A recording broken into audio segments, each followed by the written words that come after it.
Welcome back to the History Fix, and today we're going to talk about the way in which feudal society, as it developed in Europe, really getting underway in the 8th, 9th, 10th centuries, and then in its heyday in the 11th and the 12th century, how that feudal system in Europe developed subsequently later in the medieval period.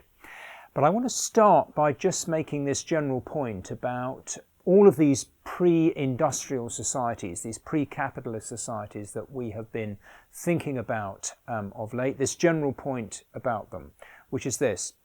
Broadly speaking, the technology of production is static in these societies. There's very little in the way of innovation, estate improvement, new technology, increases in the productivity of labour, because people are investing in new and better ways of producing things. There are some changes, but the changes are very occasional, and they're not a general pattern in the way that they are in our own society, where we are so used to a frenetic pace of endless technological innovation. The ancient world and the medieval world wasn't like that. And I think it was largely because what was happening with the available surpluses is they were being creamed off by the ruling classes, invested in political and military competition, invested in luxury expenditure, invested in what is essentially one form or another of waste expenditure. If you're spending resources on warfare, on armies, on fleets, on palaces, on cathedrals, and so on and so forth, you're not really investing in the development of the economy. You're not really investing in the development of general social well-being. You're investing really in the things that are of interest to a political and military elite. What that tends to mean is you get pretty much stagnation when it comes to new technology, when it comes to developing the productivity of agricultural labour. It takes a special case for something different to happen. And what's quite clear if we look at the historical record is that in the 14th, 15th, and it's very clear by the 16th century, something fundamentally different is happening in Europe, in particular in northwestern Europe, where we are seeing very dramatic increases in the productivity of labour. We're seeing major investment in new technology. We're seeing rising living standards.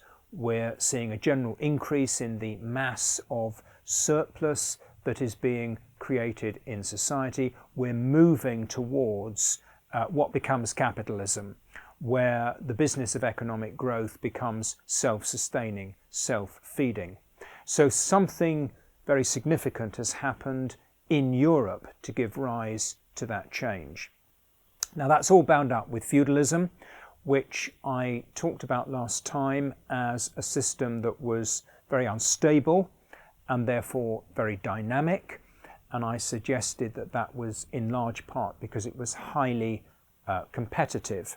And I think what happens in the feudal system because of this is we get a number of changes which in the long run undermine the basis of feudalism itself. One thing that's happening is this. The kings, the dukes, the people at the very top, they want to reduce their dependence on the feudal host and increase their control over their own armies by finding the resources to pay professional soldiers who owe an exclusive allegiance to their paymaster, the king, reducing their dependence on feudal barons who have their own local power base and whose loyalty is always liable to be in question. Now, that's fine as far as many of the feudal barons are concerned. They don't want to be called upon by the king to go off on campaign for several months each year. They don't want to have that burden of military service. They're very often willing, therefore, to commute their military service into a payment to the king. And the king is grateful to receive the payment, because with that payment, instead of military service, the king can then pay his own professional soldiers. What's also feeding this change is an increasing reliance in medieval warfare in Europe on infantry. Strong infantry bearing pikes, infantry bearing longbows and crossbows, infantry increasingly equipped with handguns, or other men who are operating cannon as we move into the gunpowder era. And the first gunpowder weapons appear on European battlefields as early as the 14th century. Infantry and gunpowder is very much a matter of professional military service, and the king wants to be able to pay professional soldiers with these different specialisms. So we're getting a shift from a military system which is based upon a feudal levy to a military system where the king has the resources to hand to pay, if not a standing army, certainly a professional army when he chooses to go on campaign. A shift in military affairs which is reflected in the way in which the economy and society more generally are operating. Because if increasingly personal relationships of obligation and service are being replaced by commercial relationships where payments are being made, we're moving from an essentially feudal social order to an order based on commerce, a kind monetary exchange, a kind of proto-capitalism. And in the context of the proto-capitalism, the increasing commercialization of relationships between people that are happening in the middle and the late feudal period, in that context, in Europe, this very dynamic continent where there is so much change going on in this period, we see the rise of a new social class, a social class that comes to be described in the 16th and 17th century English sources, at any rate, as the middling sort. The rise of the middling sort within the feudal order is hugely important. Instead of just a society polarized between feudal lords and peasants, most of whom are serfs, we see the rise of what would later be called a middle class. The term's inappropriate really when we're talking about the medieval period, but it's that basic idea. A class of people who are making their own way in the world, who control their own land, who control their own business, yeoman farmers, rich peasant farmers, freeholders, trying to improve their estates, trying to produce a surplus which they can sell on the market, and growing urban communities of traders, of artisans, and so on. This social group emerging out of the womb, really, of a disintegrating feudalism, this social group bursts onto the historic stage in the late 14th and the early 15th century. A series of extraordinary revolts from below against the old feudal order. One in the middle of the 14th century, led by Etienne Marcel in Paris and northern France.